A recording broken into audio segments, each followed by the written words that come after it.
Please welcome to the stage, Rebecca Vigil!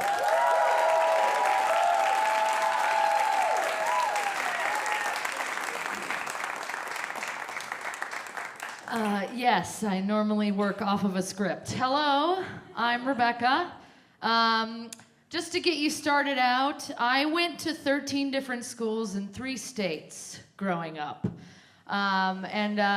What's your first question when you hear that? Anybody? What? Why? I should have made that more specific. Great. No, but what do you think? Why do you think I moved a lot?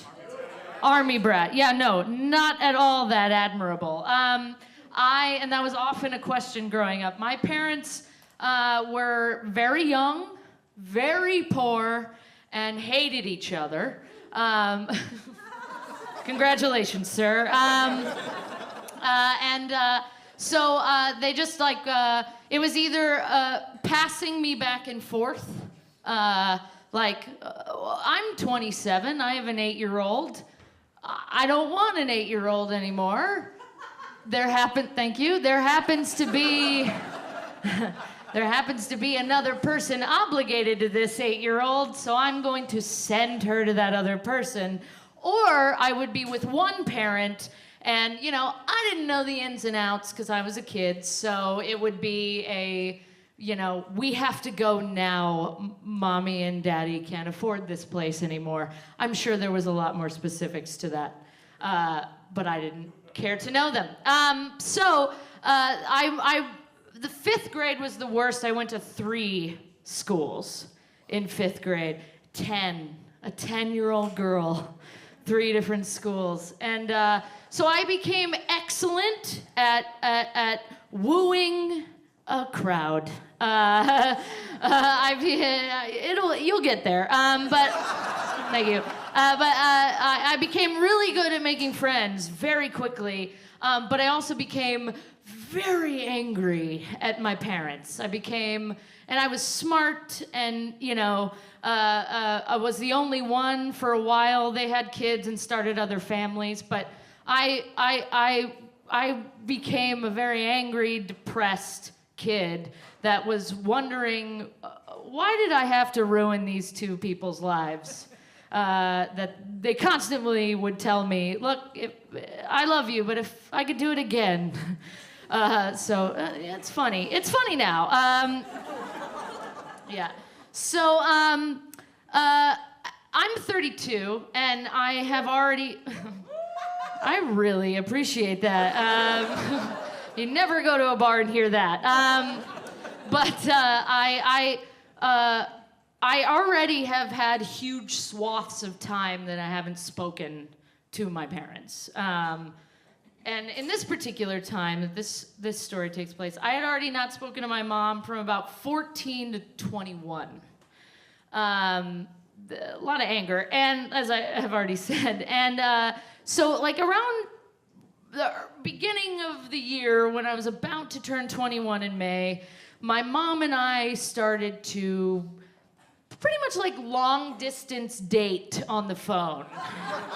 We started, I don't know, what do you like now that you have, sex? I don't know, I had just started. We would, talk on the phone, and we were getting to know each other. She was gonna come to my 21st birthday, which is a huge deal, because then in the same room would be my father, my mother, his second wife, whom was the woman that he cheated on my mother with, and then his third wife, whom he had cheated on the second wife with. They would all be in the same room, but it was gonna be fun. It was gonna be fucking hats and fucking, booze and karaoke. I was huge into karaoke at the time because I was a hack, and I loved karaoke, and except, this guy Jeff at my party freaking ruined it, and just he's one of those guys that's gonna sing karaoke till he dies. The room is cleared and he's still fucking any way you want, he's still, nobody wants it, Jeff, just. So, anyway, So that was amazing. And it went really well. Everybody was great. And I was like, holy shit. Life is kind of normal, crazy. But I was, again, the same person, 21. And the booze was the most important part of the party. So thank you. Your woos are amazing. I appreciate all of them. Keep them coming. Thank you. Thank you. You know what? I'm not going to tell it. Everybody just woo, and we'll get through this. So anyway, Christmas runs around, comes around, whatever it comes around. And my mom, we're talking about, the holidays and whatever, sensitive topic when you're newly dating your mother. And she's like, you know what I want you to get me for Christmas? I want you to audition for this game show. I was like, yeah, exactly. Somebody in the crowd was like, ugh. I was like, yeah, no. I'm, at this point, a very, depressed, alcoholic Olive Garden employee at this particular, living at home, way less physically realized than I am now. To the listening audience, I'm very attractive. And, yeah. No, you already know by the beginning of the story the woos mean nothing, listening audience. So I'm like, I don't want to, but this is it, right? This is like, I gotta go prove that I'm in this relationship. We're gonna do this. So I love you, Merry Christmas. I'm gonna go to a karaoke bar in LA, and I'm gonna sing karaoke to try to get on Don't Forget the Lyrics, which was a game show on Fox in the early 2000s. Yes, absolutely. We got some Wayne Brady fans in the house, and here he is. For the listening audience, he's standing behind me silently. Okay. So I go, Kid from Kid and Play is one of the judges, and cool detail. And I decide to sing Georgia, Georgia, and I'm like, a stocky, awkward white girl, and one of the judges is from Georgia. And I know, that's proof there's a God. And they asked me to come in the next day to audition for the producers. And I call my mom and I say, hey, I did it, and I'm anticipating and that's done, whatever. And she's like, oh my God, this is amazing. I knew it, I had a feeling. You know what you gotta do, right? What? You gotta play up how bad a mother I was. I'm like, what? She's like, yeah, you gotta talk about how bad your childhood is, and that'll get you. That'll be good, and they'll put you on. The money will change everything. And I'm like, you know what? You're fucking right. Absolutely. Absolutely. So I do that. I haven't seen my mom in forever, and oh, if I could only have the money to see my mother, minus all the actual, fine tissue of the real story. So I nail it. I can sing, and I do that, and I'm mildly entertaining at this point. And so I get on the show. And I thought that we would play it. Do you want to play the game show to see how well you would do? Yeah? Okay, cool. All right, so what the game show, Don't Forget the Lyrics, there is a woman who's a huge fan. She could explain it better, but I will explain it. So, ma'am, I appreciate you. So what happens is it's like Karaoke Millionaire, right? You sing karaoke, the words disappear, you have to fill in the blanks, and you move up the money.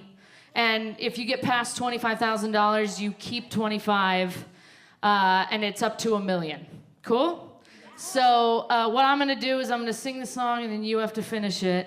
because I bet you're all really fucking cocky right now and you think you could win more money than me, but I'm telling you, it's a hard-ass game, okay?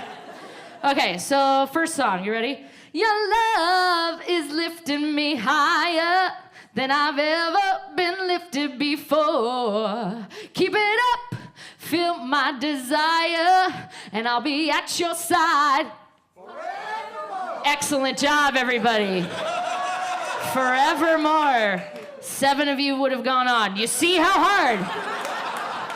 It's $2,500 out of $1 million. Y'all lost, okay?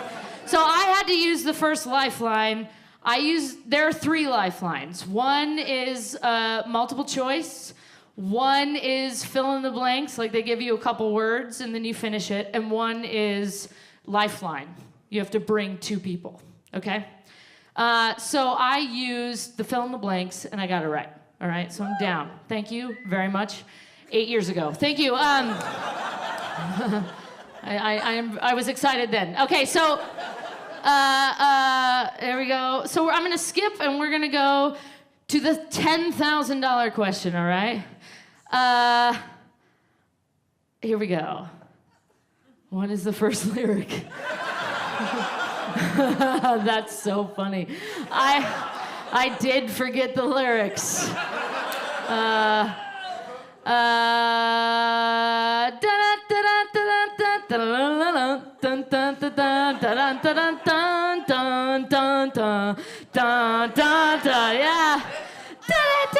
Give me one more chance to show you that I love you. Won't you please let me?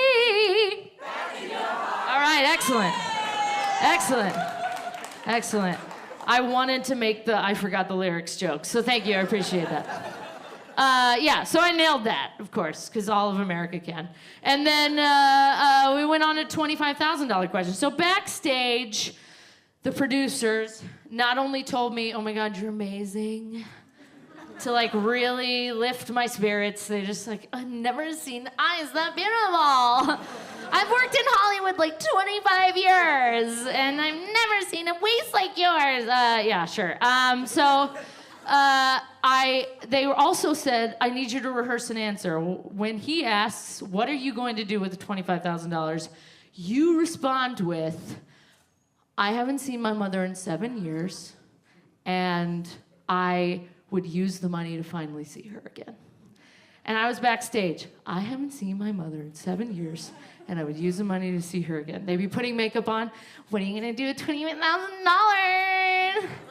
I haven't seen my mom in 7 years, and I would use the money to see her again.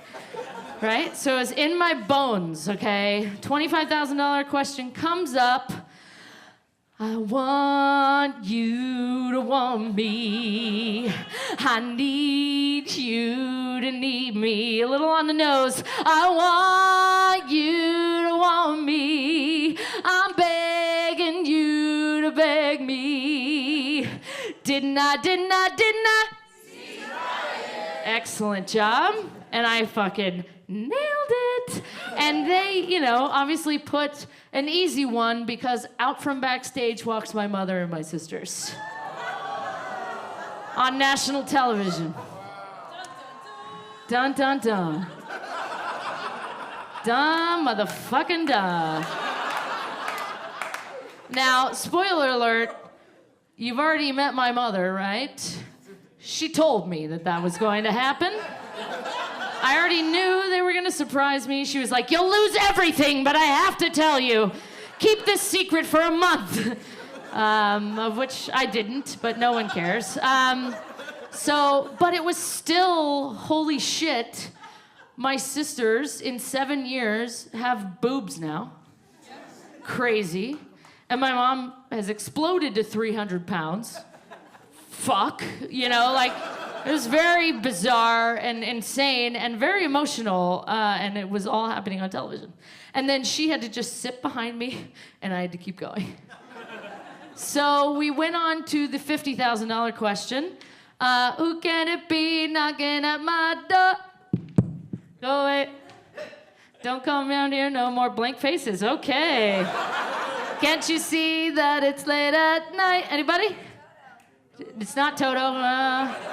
And I'm not feeling right. It's meant to work. All I want is to be alone. Yeah?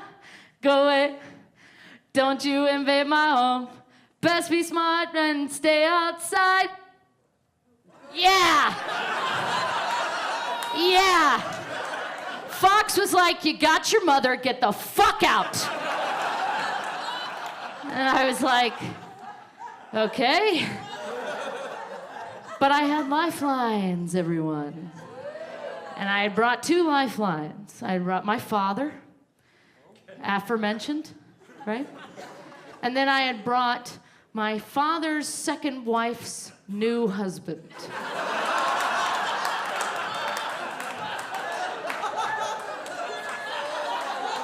Yeah. Yeah. You know who that was? Jeff. That guy from karaoke. Yeah. That's right. That's right. This bitch might be fucked up, but she's smart, you know? So, Wayne Brady's like, all right, Rebecca, who are you gonna pick? And I'm like, Jeff, Wayne. Fuck that guy. The other one's a sperm donor. I'll have Jeff. I'm just kidding. My dad and I are fine. So Jeff comes up and he nails it, of course. And he's like this awkward, like giant man, and he drops the mic on it, like he's, you know, like, go away, don't you invade my home, and he like puts it up in the air to where like Wayne Brady makes fun of him. I have it on camera. He's like, oh shit, you were all badass about it. He has since lost like 100 pounds. It like changed his life. It's amazing. It's amazing. Least I could do, because I didn't give him a cent. So, he got $50,000. I got $50,000. I'm on to 100, right? And then it's my bags are packed. I'm ready to go. I'm standing here outside your door. Thank you, ma'am. I hate to see you off, to say goodbye. Can you sing it? No, you skipped it, ma'am. No, she went to the end, which is I'm leaving on a jet plane. Yeah, again, on the nose, on the fucking nose, right? It's like we gotta put like, I want you, I'm sad, leave on a plane because of my mother, right? So it peppered everything. So I got the 100 grand. Now I had made, thank you. I had made a promise that at 100, no more gambling. If I had gotten 50, I would have gambled if I had no lifelines, didn't know anything, because it's only $25,000 drop. At 100, I lose 75. And 100 is life-changing money, especially for a drunken Olive Garden employee. That is a lot of never-ending pasta bowl. Because I may have worked there, but I was a big fan. So I was like, no gambling. But also, on the serious tip, I was dying. Like, I had to have something to change my life, or I was going to die. I was ritualistically driving home drunk, constantly. I was doing comedy in LA, living in the suburbs, and I would wake up in the morning and there'd be a ding in my car and I wouldn't remember it. I was the guy that was like, I'm your worst nightmare. No, I'm the one that, you know, the unsuspecting drunk driver, but the consistent drunk driver. Because it was like, who gives a fuck? Like, I can't make anybody happy. Nothing works out for me. You know, my own family doesn't want me, so fuck it.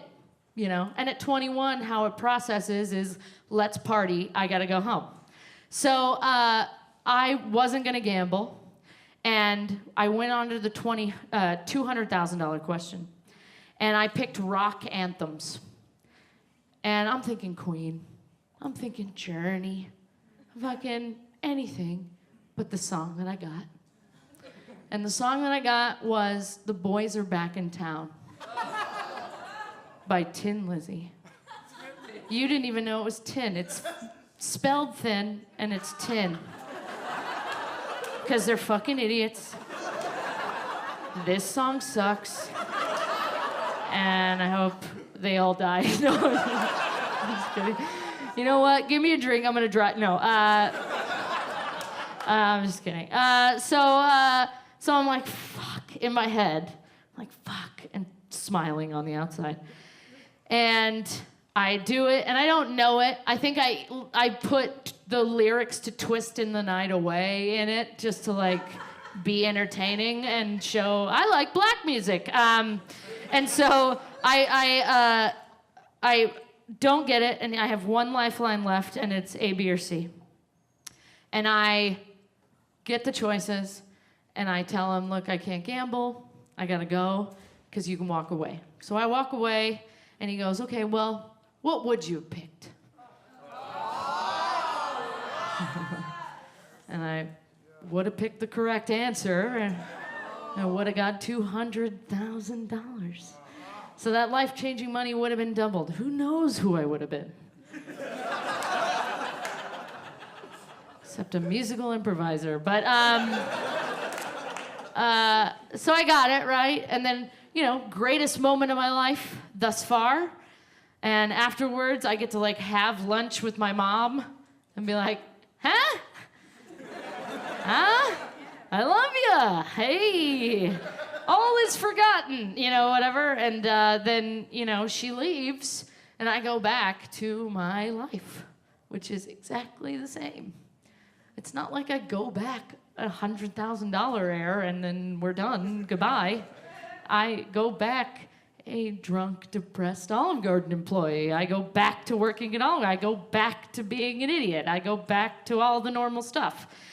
And so it's like you're drowning and you see a boat and you're like, oh my God, a fucking boat. Oh my God, I'm gonna live. I'm gonna live. Hello? Hello? Hello? Why are they turning off their motor? What? Why are they just stopping? And then they just sit there. And you just wait to be saved. But it's not coming. And so I went back to my ways, and I probably went even harder, you know? Because it's also been consistent with my life at that point, is that every time I got settled, every time I thought I was okay, I wasn't. So I didn't think it was coming. I thought there would be like, I'm not gonna air, I'll never get the money, couldn't use it, something's happening, right? And so I, one day, 4 a.m., hit a center divider at 75 miles an hour. Yeah. And I almost went through the windshield. I had a burn and a cut all the way down my chest. If I didn't have my seatbelt on, I would have died. And how fucking sad would that be? Like, woman wins $100,000 on Fox and then dies. It's okay to laugh, you guys. Wayne Brady's laughing behind me. I see him. Hi, Wayne.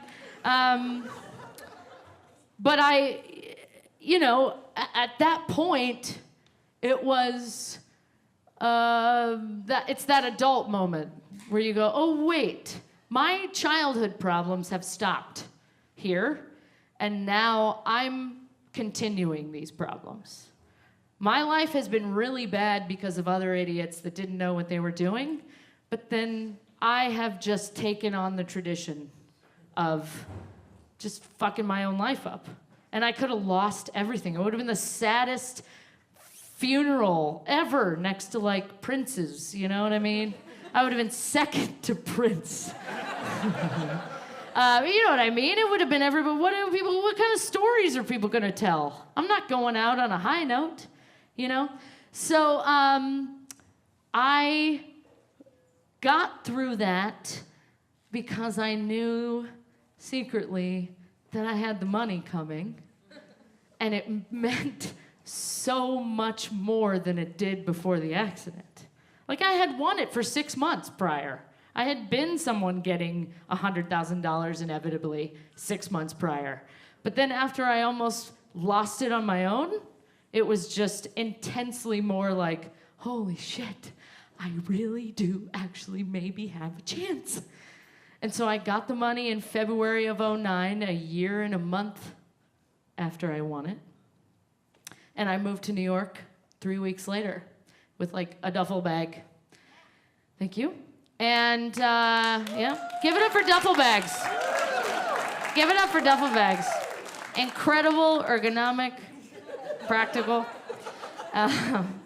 So I came here and I started to use the thing that my mother, even though she hadn't seen me in 7 years, she saw in me was that I could use my form of entertainment or my, art to save myself. And so I came here and I've been doing art, and I just had a show here last week doing improv, which who does improv mainstream? Nobody, except Mr. Brady back here. And the interesting thing is, now I'm in New York doing musical improv after winning money on a game show with the god of musical improv. So Wayne Brady, I'm coming for your motherfucking job, okay? Thank you so much.